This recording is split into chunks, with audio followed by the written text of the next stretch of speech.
বিয়ে করেছো? হ্যাঁ, তোমার জন্য কি আজীবন বসে থাকবো? ভালো করেছো। বিয়ে তো করারই ছিল। একটা ছবি দিতে পারো? কিসের ছবি? ওই মানুষটা, যে মানুষটার সাথে বিয়ে হয়েছে। না না, তোমার নজর লেগে যাবে। না না না, আমি নজর লাগাবো না, একবার দেখেই ডিলিট করে দিব। না, আমার তোমার উপর ভরসা নেই।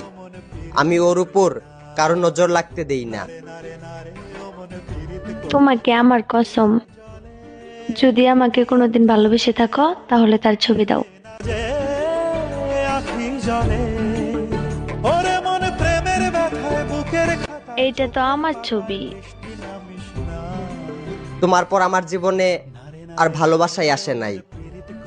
তারপরও মুখে এত হাসি নিয়ে ঘুরো।